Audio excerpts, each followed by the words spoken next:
This podcast is brought to you by Crisp. It is a software that auto-magically mute background noise in any communication app. No more embarrassing dog barks, traffic noises, crying babies, and family chatters when you're doing your calls from home or the nearby cafe. With Crisp, those noises will be muted and your caller will not be able to hear any of them.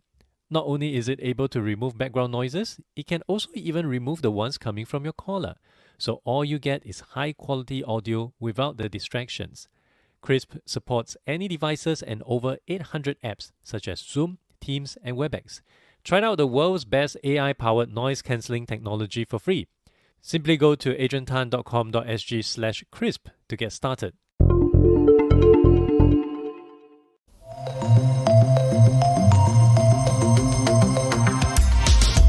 Hey everyone, welcome to the podcast. I'm your host, Adrian Tan. On this show, I interview leaders and experts on how they are enabling the future of work and turn their insights into practical advice so that you will be ready for the future of work. If you're new to the show, I have episodes with mindfulness coach, HR tech vendors, leaders, and many more. When it comes to professional personal branding, it does not stop after creating your LinkedIn profile. The difference between a LinkedIn user and a recognized expert are the amount of content that the experts put up consistently. And my guest today, Joe Escobedo, aims to make it easier for everyone to learn how to create the kind of engaging LinkedIn content to drive traffic and elevate your positioning. Hi Joe, thank you for coming on to the show.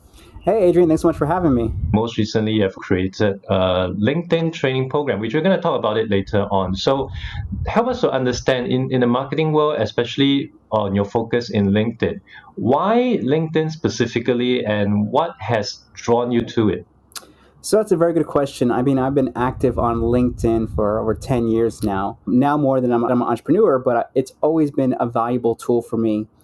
And the reason it's so valuable for me is every job I've ever gotten is literally through LinkedIn. It's been through my network or it's what I'm connected to. And that has translated to owning my own business. And now that I own my own business, every client that I've gotten is someone who's seen me on LinkedIn, who has watched my content and said, okay, let's see what Joe and his team are up to. So that's been an invaluable tool in terms of building my own career as well as my business now. And when it comes to building your business through LinkedIn, why is it a better platform than traditionally how people would do it through email, through cold calling? What has changed that led to a boom in using LinkedIn as a better alternative? So I think that one of the advantages of LinkedIn, it does have a monopoly in terms of the B2B space as well as kind of professional networking. You don't really have the same kind of options on maybe a Twitter or Facebook or Instagram or other platforms. So I think that has that monopoly in terms of that audience. But I would say, I always tell people that LinkedIn should be one of your channels. For me, it's my primary social media channel, but I also have a newsletter.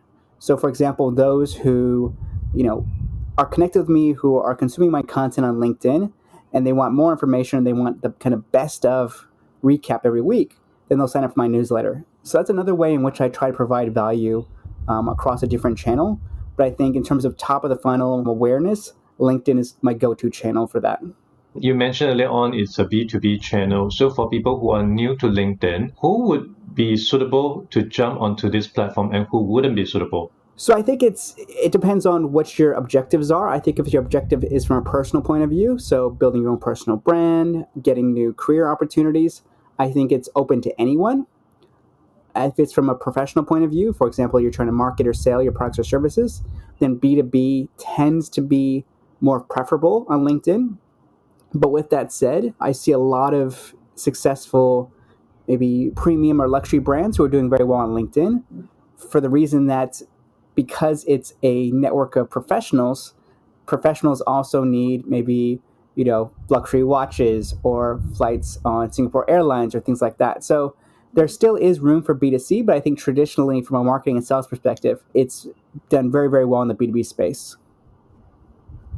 Obviously, getting onto LinkedIn is quite a low-hanging fruit. Anyone could just go in, fill up the form, and have an account. But having said that, not two profiles are equal. And some people would just create an account, leave it blank, not even have a photo, and think that they have nailed it LinkedIn. So what are some of the common mistakes that you're seeing from people who are not familiar with LinkedIn and just try to jump into it and think that they nailed it? So that's a very good question. I think LinkedIn does a very good job now of giving you a different status. So the more you fill out your profile, the better the, the platform thinks you're doing. It'll give you a different status. So I think there's like an all-star status and different other statuses. So that'll give you an initial gauge in terms of how well you're performing, at least in terms of the setup. But obviously you got to have the basics. I always focus, if you do nothing else, focus on top of the fold, which is your profile photo, your headline, and possibly a banner, because these are the things that people initially see. And then beyond that, it's important, obviously, that you have an up-to-date title and a little bit about what you do. That should be the bare minimum. Now, once you do that, you start ticking those boxes. What I always encourage people to do is to start getting testimonials or recommendations, because this is where the power of social proof really comes in. Because it's one thing if I have an impressive headline and I say, you know what, I'm an expert in content marketing or social selling, et cetera, et cetera. But then you go through my profile and, you know, there's no recommendations, there's no endorsements, there's no kind of third-party testimonials to really back it up. So that's kind of the next level. But before that, I think people should be focusing on top of the funnel, which was the headline, the profile photo, possibly the banner, and then making sure that your title is updated. Getting testimonial definitely would provide the right social proof for anyone's LinkedIn profile. But having said that, getting testimonial could be very tough because it is entirely out of your control, other than nudging someone to consider writing a testimonial for you. Based on your understanding, are there any tricks or tips you could give to individuals who are keen to populate more testimonials on their profile but do not know how to encourage people to write it for them? Yes, absolutely. So a couple different things I always recommend for clients, one of which is timing is extremely important. So asking for a testimonial when either your boss, your client is in a good mood. So for example, you have just completed a successful project and they're very happy with you. That could be a prime time to say, you know what, thank you so much for your support. Really appreciate it. If you could do me just a small favor and write a brief recommendation, I would really, really appreciate that. So once again, if the timing is good, if they're in a good mood, they're going to be far more inclined to write that testimonial. So do it right after you have a successful project or something that showcases your success within the organization or with that client. The second thing we try to focus on is really making it as easy as possible for the other person to write it. So there's a couple of different ways in which you can do that. Let's say that you have received an email congratulating you on your excellent work. What I would do is I would just reply to that person and say, thank you so much. I really, really appreciate your kind words. Could I ask a small favor? And all you have to do is copy and paste this into a LinkedIn testimonial. I'll send you the link. That's all you have to do, hit submit. It's that easy. So once again, making the process as easy as possible is another way. Another way, if you want to take it even further, is just to have them jot down bullet points. So, you know, why do they enjoy working with you? What has been the biggest value they've accrued from the partnership? And then you could offer to write that on their behalf and say, look, I'm happy to write it. All you have to do is let me know kind of the points that you want me to get across. I'll write it, send it to you. If you're okay with it, then just feel free to copy and paste it into your profile. So I think those two tips can greatly impact the quality and quantity of testimonials you're receiving. One of the things that I personally did some time back was to write testimonial for other people that I hope would write testimonial back to me. So the thing that I'm aiming to achieve is by writing one for them, they would somehow feel obligated to write one in return. But of course, then the trouble is, what do I write? And I fortunately came across this tool called Performance Review Generator. It's quite of a hack here. And essentially, this page has quite a number of attributes. You just have to take the right attributes, hit the generate button, and they'll come up with a copy. Not for you to turn it into copy pasta and just put it across, but it's much easier to customize from there. I'll be happy to put this in the show notes so everyone can take a look. Yeah, I would love to take a look at that as well. I think the more hacks, the more cool tools you can use to make the process as simple as possible, I think is great. And I think to your point, yes, absolutely. So the rule of reciprocity, if I do something for you, then you're far more inclined to do something for me. So I think that's something that I try to do as well. I think I actually I've given more testimonials than I've received. I've received quite a lot, but I think I've actually given more, to your point on that. The key genesis of your training program is really about creating engaging content on LinkedIn. And I think content piece is really the key differentiation across many different profiles. And the ones that are getting the more traffic, they really are putting out a lot of content out there, be it video, a poll, or maybe some newsletter. And for people who are new to content, it might seem very overwhelming for them, especially for people who are not accustomed to writing. How would an individual start working on content or even start planning out the content? What should they write about as an individual who's just out in the market, maybe trying to look for a job, or maybe just trying to test out LinkedIn for the first time? What is the one thing or the few things they should look into to ideate and to generate those content? Yes, so that's a very, very good question. This is something we talk about in the online course as well as the offline one. So it's really, really important that you understand the audience. And I know that seems very, very common sense, but you would be surprised how many people forget that when they're creating content. So in the course, I talk about the difference between selfish, which is content made basically for yourself to look good, and selfless. So selfless is more in terms of valuable content that's actually providing some kind of practical resources or tips for the community or your audience. So there's a big difference between the two. And I think if you want to create more selfless content, it's important that you really understand who your audience is. So for example, if you are trying to get a job, you need to understand what kind of role, what kind of industry, and really narrow it down. So let's say I want to get a marketing role in a tech company. Obviously read the publications, see what are the common topics that are coming up, speak with people in that space to find out, what are their common challenges, what are some of the things they struggle with. Another tool that I use, because I'm a big on, different hacks, is there's a tool called answersocrates.com, and we can include the link in the show notes as well. But what that does is all you do is enter a keyword. So let's say I say B2B marketing, and then I can have a drop down that says Singapore. And I can see all the frequently asked questions that people are asking on Google and other search platforms. And then the easiest way and most powerful way of creating content is really FAQs. So frequently asked questions. So if you can go in there and you can say, okay, I can answer a couple of these questions. Let's break each of these posts into one specific question. And that can be a great way to get started. And the beauty of social media and LinkedIn in general is it's an experimentation tool. It's a research tool. So based on the content you're putting out, you'll see what your audience is reacting to. So are they sharing it? Are they commenting it? Are they engaging with it? If so, you're on the right track. If not, you might have to pivot a little bit and see, okay, what other angles can I take? But I think I always recommend people when they're just starting out, leverage those FAQs, speak to your audience, and really understand who they are, because that's the biggest mistake I see. Unless you're a Gary Vaynerchuk, who's very well known in the marketing space, he goes very, very broad, but that's because he's already built a very diehard marketing audience. So now that he's kind of saturated that audience, he can go very broad. He can talk about leadership and motivation and all that broad stuff. But when you're just getting started out, I always recommend you go niche rather than broad. And for people who are already creating content, they're bombarded with variety of options right now on LinkedIn. As I mentioned earlier, on videos, you can do content, you can do articles, you can do newsletter, you can run polls. And I'm even seeing people repurposing TikTok video onto LinkedIn. What are some of the better ways of engaging with audience on LinkedIn right now, given that there are so many users? If I'm not wrong, the last time I came across some research, in Singapore alone, there are more than 2 million LinkedIn users, all fighting for the same traffic on the newsfeed. So how does one stand out from another person in the same field based on the content or based on the mode of delivery of the content? Yeah, so it's a very good point. I'll talk about mode of delivery, but I think the first and most important thing is consistency.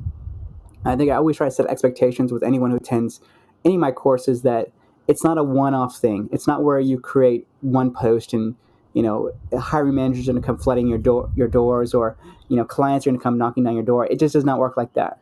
There has to be like any favorite TV show or Netflix series. There has to be a cadence and consistency of what you're doing. So let's say that people know that you post 2 or 3 times a week, and you continue that going. After a while, you're going to build up that familiarity and that consistency and awareness among that audience. So consistency is extremely important. If you're not doing this, then the other tips I'm going to share won't really matter. In terms of mode of delivery or formats, I think one thing that I always recommend is to use native, either videos or native images documents, and so on. So native images, videos, and so on are those who are uploaded directly to a LinkedIn. So there's a difference between native and linked. So linked is if I link to a YouTube video or I link to a third-party video. The reason for that is it does have an impact on the algorithm and your reach, because all social media platforms, how they make money is selling ads. So when they are selling ads, they want you to stay on the platform as long as possible. So if you are watching a video or you are reading a post on the platform, that is better for them and it's better for you as well too. So what most of the social media platforms do not like you doing is creating links where you have to jump to another platform. So if you can create, a blog post and you have all the information, you can put it into a post itself, a LinkedIn post, that's even better. If you need to link to it, I always recommend linking in the comments. It's kind of a hack that many people already know about, but I think it does have an impact in terms of the reach in your content. And talking about the last hack, that's also something that I like to touch on. Once you already have the right content to push it out there, any tips or hack you can apply other than the one you mentioned that could somehow be aligned to LinkedIn algorithm of pushing it up or out to more audience? So I think like any algorithm, it all goes back to the speed in which you're getting engagement. So like YouTube and other platforms, what they look for is, within the first couple hours, who is engaging with it. So let's say a couple of hacks you could do is you could tag people. So let's say you are mentioning people in your post. Maybe you've interviewed someone for a podcast. I'd go ahead and tag them. I might give them a heads up before saying, hey, I'm going to post a snippet of our video together. So they have that so they can engage immediately. The more engagement you can get on early on, it's going to be stronger in terms of the algorithm. But with that said, I think LinkedIn has done a very, very good job of kind of having more evergreen content. So that term doesn't really exist in social media, but I think LinkedIn does a good job of it. So for example, I posted something about a couple weeks ago, and it's still getting traction today because, one person keeps commenting, another person keeps coming a couple days later, and that kind of continues the exposure. So like anything else, the more you can get it early on, that's the best. But if you can sustain that, so if you can prolong your responses, let's say someone comments and you reply to that one person next day, another person comments, you reply to their person the other day. So I think sustaining that conversation as long as possible, if it is a good post, can help in terms of the reach for the algorithm. I know of platforms like Lamport. I'm not sure if you've heard of them, but which tries to artificially create that kind of crowdsourcing of boosts, of likes, of comments. So a platform like that would make sense for people who wish to, in a way, use paid acquisitions to really drive up their content to the audience. Yeah, so that's a bit of a controversial one. I'm not a huge, I forgot what they're called, something like pods or something like that, where it's a community of people and they're getting together and they're just liking each other's stuff. The challenge with that is it can seem quite artificial, to like you said. So if it's the same people commenting on every single post, then if I'm looking at it from a viewer's point of view, I get a bit skeptical and I say, okay, is this really a good piece of content, or is it just, is it one of those pods where it's the same people commenting, so it kind of dilutes the power of kind of the engagement they're getting? So that's the only caveat I would say is I'm not a huge fan of it. I don't really do it. I would rather get it organically, but I know some people who, are paying, or they're part of a community where, they have a WhatsApp group and they say, okay, hey guys, here's my new post, go ahead and like it, and everyone will. And they'll kind of just like each other's posts and things like that. There are different tools, but I don't necessarily use them myself, so I don't really encourage them for my students. Another tool that you may also know but get your take on would be tools that leverage or rights on LinkedIn to automatically send out messages and invite, so you don't have to do it on a one-to-one basis. So some tools allow you to send up to 100 invites a day, 300 messages a day automatically with all the mail merge functions and all that. What's your personal opinion of such tool? So once again, I am a bit anti these for a couple different reasons. I think the problem with social media and building a brand is it doesn't happen overnight. So there are no shortcuts when you're doing it. I mean, I think it's in theory, it's a great tool. There are repercussions. So for example, if you send too many, you could get your LinkedIn account temporarily blocked or permanently blocked. So a lot of these tools will try to guide you in terms of how many you can do to stay under the radar. But that's always a risk you're taking when you are automating or you are using a bot that, LinkedIn could potentially flag it or they could block your account for extended period of time. And I've seen it happen before with some accounts. So that's the only caveat for that. The other thing is in terms of the messaging as well too. So if it's extending invites, I think it makes sense. I think where it gets a bit tricky is when people start sending automated messaging. So for example, it's like, the same canned or spam messaging every time it's an introduction or every time it's a sales pitch. Those get really, really annoying really quickly. And I think that's where kind of automation has gotten a bad name. So I think in terms of sending invites, I think it makes sense. Once again, really, really be careful in terms of the amount of invites you're sending. But beyond that, it's important to remember that it's all about quality over quantity. And this is a mistake I made early on in my LinkedIn kind of adventures, was I would just hit that like button, or that connect button, and I would just connect with everybody. And I think my audience got quite big, but was it the quality of the audience? So if I look at the people who are engaging, it's usually the same people or extended beyond that. So what I've tried to do is be a bit more kind of prescriptive in the type of people I connect with. I look at it, are they in the same industry? Are they in the same geography?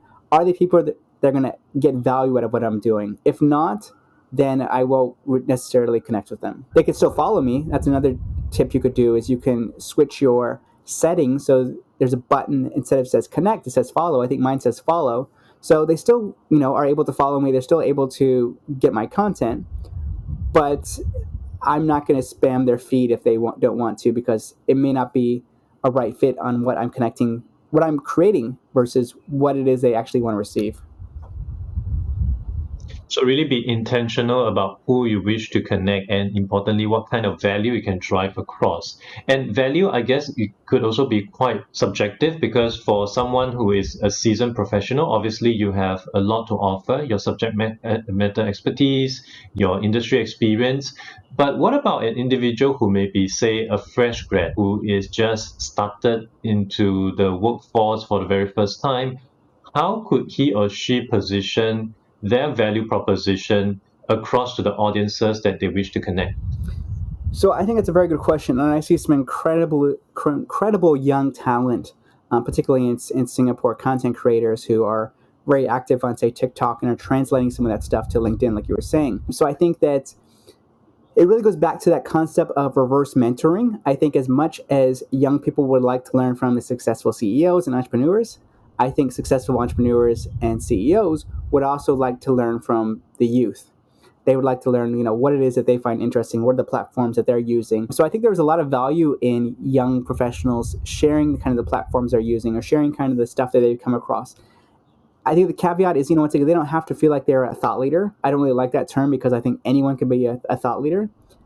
But I think it's important to share really your experience.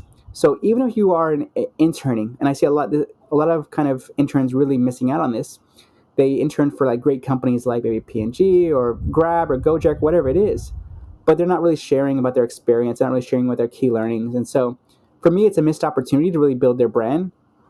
There is a couple young talent that I kind of look to who are doing this on a consistent basis, who are maybe sharing about their experience as a young professional, the trials, tribulations, their learnings. There are those who are sharing the tools. There are those who are sharing the projects they're working on. So one of which I follow is a young videographer. She has a videography company. I think she's early 20s. And she's constantly sharing these, how-to tips or projects, showcases. And they're very cool. They're very entertaining to watch. And I think that's something that young people can consider doing, overcoming the fear and saying, look, I'm not that experienced. I'm not have that much, depth in terms of the field, but I can still go in and share my experiences and still share my stories and my tips, and people will still find value out of it. As you gaze into your crystal ball, what are some of the upcoming LinkedIn trends that you foresee might happen over 2021? So that's an interesting one, and I always tell people I'm not Nostradamus, so I don't try to provide any predictions.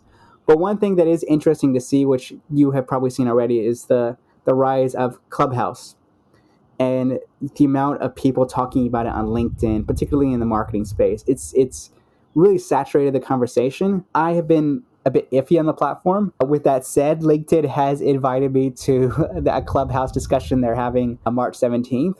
So I will be speaking at that. But that's interesting to see, how people are using LinkedIn as a way to invite people to other platforms. So for example, they're using LinkedIn events, creating events, inviting people there, posting about it, but they're actually having the conversation off on different platforms. So that's interesting to see that people are using LinkedIn as a events promotion tool. I think that's been the case for many, many years in the B2B space, but I think more than ever, they're using some of the features like LinkedIn events, and they're getting a bit more crafty in terms of how do we promote events, how do we leverage it and drive traffic and registration to maybe other platforms like Clubhouse or a private webinar they're doing. So that's something interesting that I've come across just recently. That will be really interesting. So for people who will be putting some events together, LinkedIn might be a good channel for you to try sharing the word out. And for people who's keen to learn more about your training course on creating engaging LinkedIn content, where can they go to? Yeah, so it's all over my LinkedIn account, and I think that's probably the best way to connect with me. It's in the header currently. So I think that's probably the best, because it's a little bit of a long URL. So we can include in the show notes, connect with me on LinkedIn. I'm happy to answer any questions or direct you to it. But that's probably the best way. Once again, it's all online. It's all self-serve.